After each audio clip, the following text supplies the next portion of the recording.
Olá, sejam todos bem-vindos ao Caminho de Guermantes, podcast dedicado à literatura e às maravilhas das artes. Hoje, em mais um episódio de Drops, vamos fazer uma seleção de contos para vocês que desejam começar a desbravar esse campo literário, ou para aqueles que só estão à procura de algo novo para ler. Mas antes de mais nada, nos apresentemos. Eu sou Joelson Matias. Oi, eu sou José Guilherme. Oi, aqui é Karen. E esse é o Caminho de Guermantes. Lembrando que os contos listados aqui não é um top de classificação e nem são os melhores contos do mundo. Nossa pequena curadoria é baseada apenas em nossos gostos pessoais. Nosso objetivo é compartilhar experiências literárias. Então, vai lá no nosso post no Instagram e conta pra gente o que você achou dos contos aqui citados, ou também recomende sua lista de contos. Nosso perfil é _Caminho de Guermantes.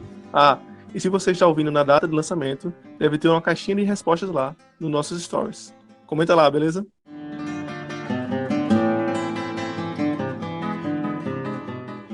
Para a gente começar, seria legal falar antes sobre o que é um conto. O que faz um conto diferente dos demais gêneros literários.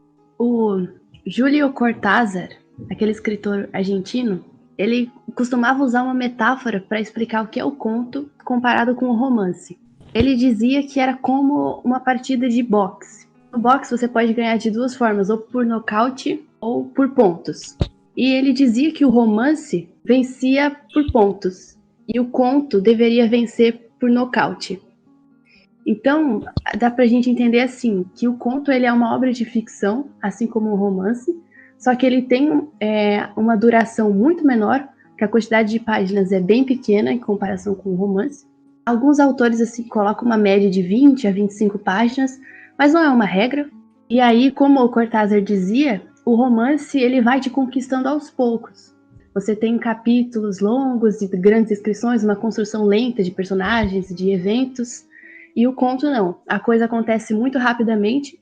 Geralmente tem um clímax assim, que resume o conto todo e que captura assim, sua atenção num instante, como um nocaute.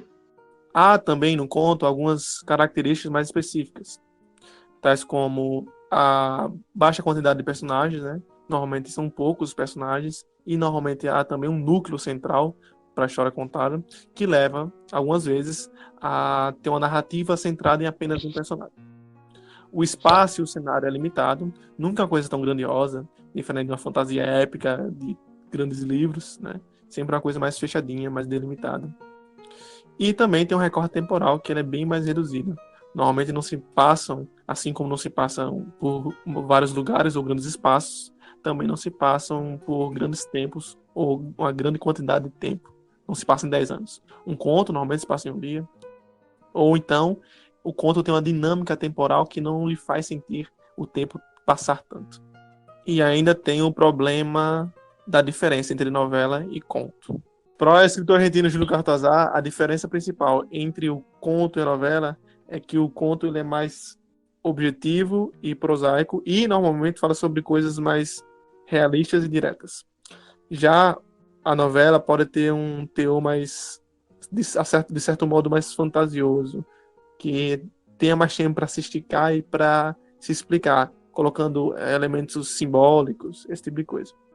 Mas além disso, a visão geral que a gente tem é também em relação à extensão, né, da obra, porque a gente associa muito mais uma novela a um pouquinho maior do que o conto sendo justamente isso, mais explosivo, como o Karen falou, algo que tende a ser curto, rápido e bem definido, com o seu clímax e a sua resolução de conflito em poucas páginas.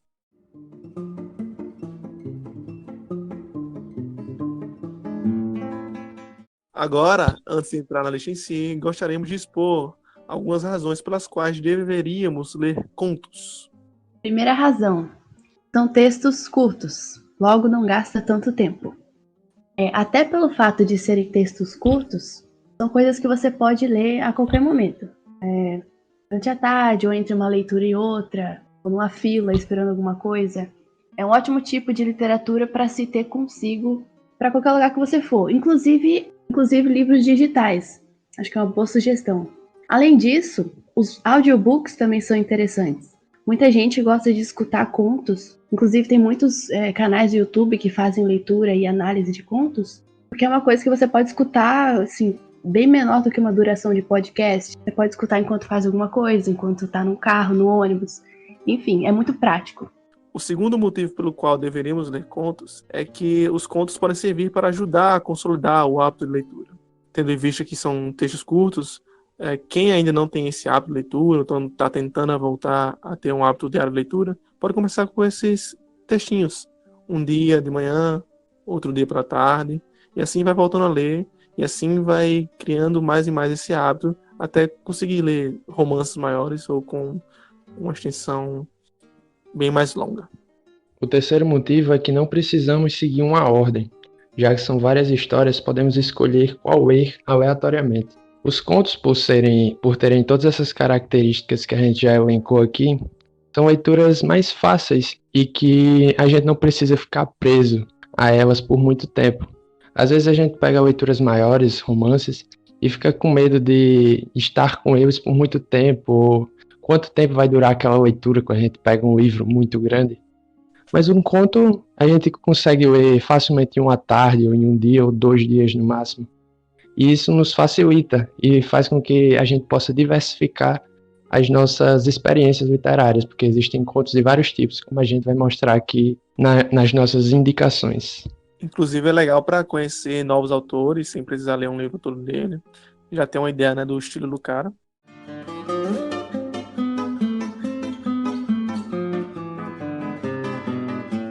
Agora vamos à lista que separamos de contos. Zé Guilherme, você pode começar? Claro. Eu separei inicialmente 2 contos de língua inglesa. O primeiro deles eu separei do escritor inglês Chesterton, foi O Martelo de Deus. Chesterton é conhecido, além de suas obras apologéticas, pelos seus contos de detetive, no mundo dos detetives. E um dos seus personagens mais conhecidos é o Padre Brown, que é um sacerdote que também soluciona crimes. É esse o diferencial do padre. Nessa história específica, que é, para mim, a minha preferida, que é a melhor história de detetive que eu já li, que acontece um assassinato em uma pequena aldeia, que nenhuma autoridade, nenhuma pessoa consegue identificar o crime. Até que o pequeno Padre Brown, talvez um pouco risível para muitos, ele chega e, utilizando de todos os seus conhecimentos sobre a alma humana, adquiridos em anos de confessionário, ele consegue resolver esse mistério. É um conto muito profundo, onde ele faz questões filosóficas e que você realmente não desconfia em nenhum momento de quem realmente cometeu o crime. É realmente muito explosivo, como a gente tinha dito antes, e é uma história muito interessante para se ler. O segundo conto que eu separei foi O Gato Preto, de Edgar Allan Poe. Esse é um conto bem conhecido de horror. Esse é um conto em primeira pessoa, no qual o narrador conta um crime que aconteceu em sua vida. Ele começa o relato dizendo que na sua infância a sua paixão pelos animais era muito grande e que se manteve até a vida adulta. Mas quando ele cresceu, ele se casou e continuou gostando dos animais. Mas com o tempo, devido ao alcoolismo, ele começou a perder o controle e muitas coisas aconteceram na vida dele. É realmente um conto muito interessante em que o escritor nos prende na história. E com toda essa mística do gato preto que ao longo da história teve muito simbolismo, muitas coisas envolvendo, nós conseguimos ter realmente um clima de terror num pequeno conto, mas de grande valia.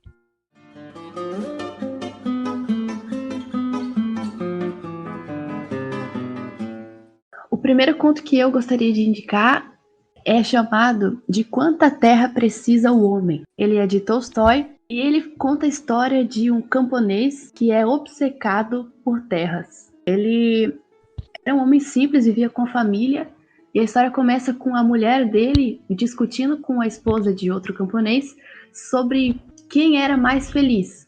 Eles, que moravam no campo, ou a outra família, que morava na cidade. E aí, conversa vai, conversa vem, chega um momento que esse camponês diz assim: se eu tivesse muita terra, eu não temeria nem mesmo o próprio diabo. E aí o conto começa a partir daí. Acaba que esse camponês ele é envolvido num convite de conseguir mais terras e ele luta a vida toda procurando mais terras. A história é muito interessante, tem um final espetacular. Você fica assim com aquela reflexão sobre ambição, sobre ganância, até que ponto a gente precisa de muito e até que ponto o que nós temos é necessário. E Tolstói escreveu esse conto com maestria e definitivamente é a minha primeira indicação. A minha segunda indicação é de Gabriel Garcia Marques, colombiano. Ele escreveu Ninguém Escreve ao Coronel. Esse é um conto muito divertido. Assim como o de Tolstói, ele também traz uma reflexão, só que a própria escrita latino-americana é muito diferente da russa. Então, uma ótima oportunidade para você que ainda não leu nada do Garcia Marques, é com certeza um dos pontos iniciais, assim, foi um dos primeiros contos que ele escreveu, e, querendo ou não, tem muitas referências às obras posteriores dele, como, por exemplo, Os 100 Anos de Solidão. Tem, inclusive, alguns personagens que estão nas duas histórias, e mesmo que ele ainda não tivesse escrito o livro, foi uma das suas preparações. E Ninguém Escreve o Coronel fala de um coronel, que esse é o nome dele, que ele está há muito tempo já esperando por sua carta de aposentadoria. E aí todos os dias ele vai ao correio pensando que já recebeu e nunca recebe, até que o filho dele morre e deixa como herança assim para a família um galo de briga. E esse galo de briga acaba se tornando a única esperança desse coronel, só que ele acaba desenvolvendo um apego pelo galo, ele não quer vender o galo e aí causa muita confusão na família. Enfim, é muito divertido, assim, é leve ao mesmo tempo que tem aquela pegada pessimista e muito naturalista, muito realista, assim, da literatura latino-americana. É um conto muito divertido, é leve, assim, ao mesmo tempo que hilário, porque é uma coisa que não se espera, mas tudo é explicado no conto, com certeza você vai gostar. Essa é a minha segunda indicação.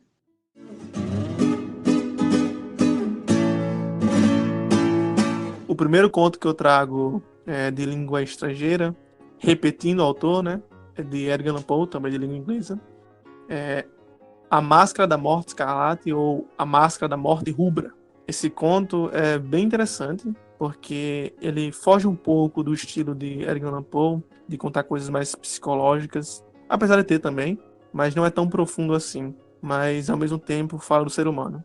A história conta sobre um reino que está passando por uma peste e que as pessoas começam a morrer, claro, no seu reino. E o príncipe desse reino tem um castelo e ele fecha seu castelo com todas as pessoas ricas com ele. Então eles ficam lá, eles trazem coisas para dentro do castelo, bebida, música, mulheres, orgias, todo tipo de coisa. E eles vivem um tempo lá, enquanto todos os outros estão morrendo lá fora, eles ficam lá presos, achando que estão conseguindo fugir da morte escarlate, da peste. Só que a morte é igual para todos, né? O resto vocês têm que ler para descobrir.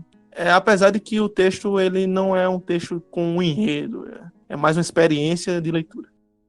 O segundo conto que eu trago é da literatura russa, O Capote, de Nikolai Gogol. Esse que é um texto também muito engraçado. O Gogol é bem conhecido por ser engraçado, né? Além de também ser conhecido como o pai, por assim dizer, de toda a literatura russa do século XIX. Dostoiévski tem uma frase que fala isso, né? Que depois de Gogol, é que a literatura ganhou aquele ar, né? Que a gente vai ver em Dostoiévski, em Tolstói, enfim. Esse conto, o Capote, ele é uma espécie de releitura de um conto já estabelecido na cultura russa, só que Gogol tem isso, né? Ele fica tentando criar contos baseados nesse folclore russo. Ele conta a história de um cara, um funcionário público, para variar, e já é engraçado desde o começo, um funcionário público que ele é bem medíocre, ele faz sempre a mesma coisa, ele carimba as coisas, e fica sempre lá. Ele é tão medíocre que ninguém liga pra ele. Ele não sobe de cargo, não faz nada diferente. Uma vez pediram pra ele, sei lá, ler uma carta e ficar inspecionando as cartas. Só que ele ficou muito nervoso e não conseguiu. Ele só conseguia carimbar. Só que um dia, quando o inverno em São Petersburgo ficou mais rigoroso, todo mundo teve que vir de capote. Só que o capote dele não era tão bom e nem tão bonito como os outros. O capote dele era quase um pano velho, todo emendado. E ele, como uma pessoa muito inteligente, começa a guardar todo o seu dinheiro para comprar um capote novo. E o resto vocês vão ter que ler para descobrir o que acontece. Mas vale muito a pena ler, é muito engraçado. E também fala muito sobre a condição humana, das coisas que nós fazemos com o nosso dinheiro e com as coisas que a gente faz, tendo em vista o que o outro acha.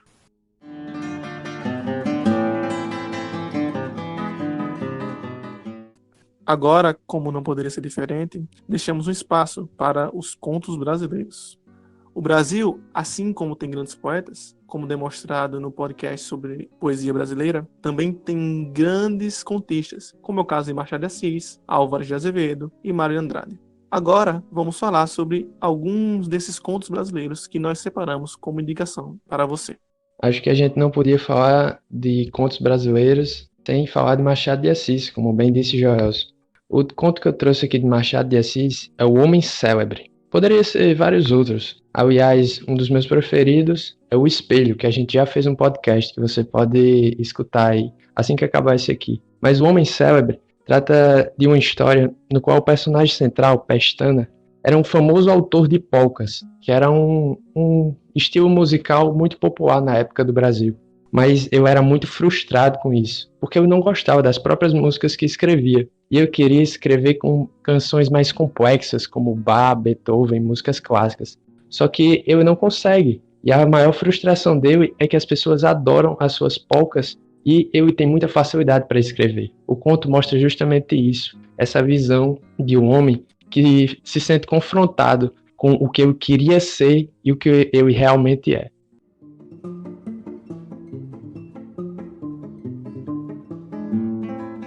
Um conto brasileiro que eu gostaria de indicar é A Terceira Margem do Rio, de Guimarães Rosa.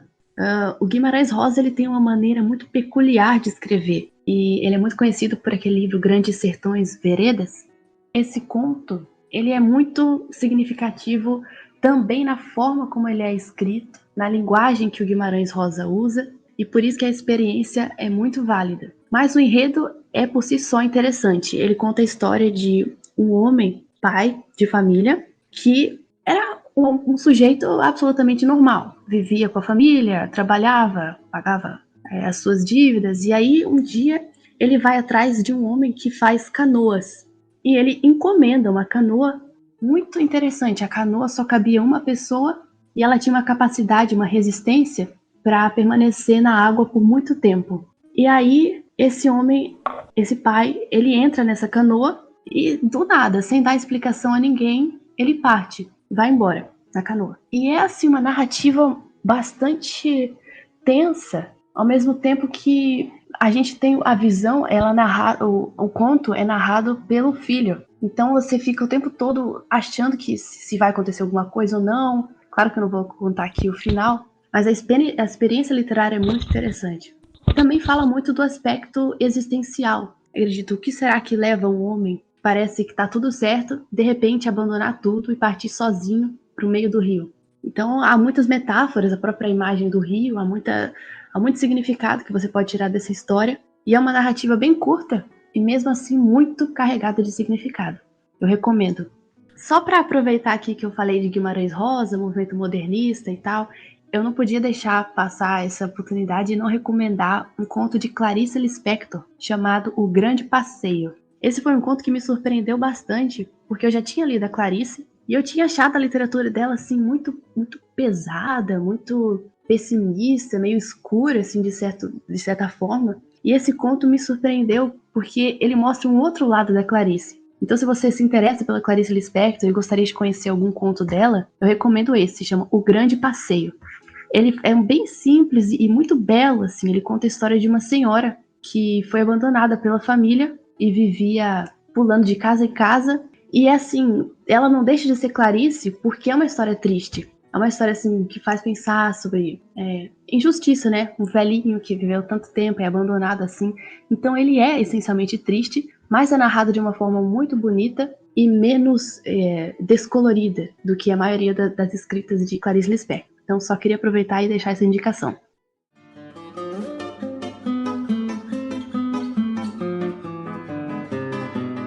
O conto brasileiro que eu vou indicar é de uma das autoras que eu acho mais importantes, né, na contemporaneidade para os contos, que é a Lígia Fagundes Telles, paulista ela, e ainda está viva, bem velhinha, mas está viva. E ela tem um conto chamado Venha Ver o Pôr do Sol, que foi lançado nos anos 80, 88, algo do gênero. E ela conta a história bem macabra, né, de um casal que acabou de se separar, né?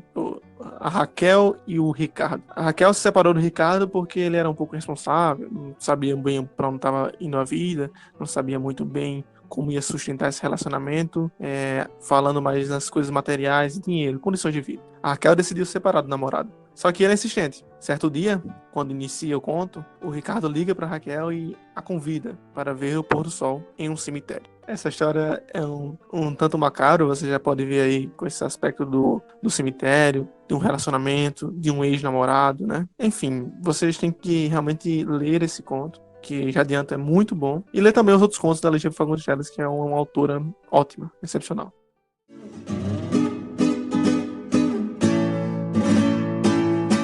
Então esse foi mais um episódio do Caminho de Irmãs. Esperamos que vocês tenham gostado desse episódio, assim como dos contos indicados. Gostaríamos de lembrar para que você, ouvinte, curta lá nossa página no Instagram, mais uma vez, _Caminho de Irmãs. Lá vai ter posts sobre literatura, stories interativos e outras coisas legais para você ver. Esperamos vocês na próxima semana com mais um livro ou mais um tema e muito mais literatura.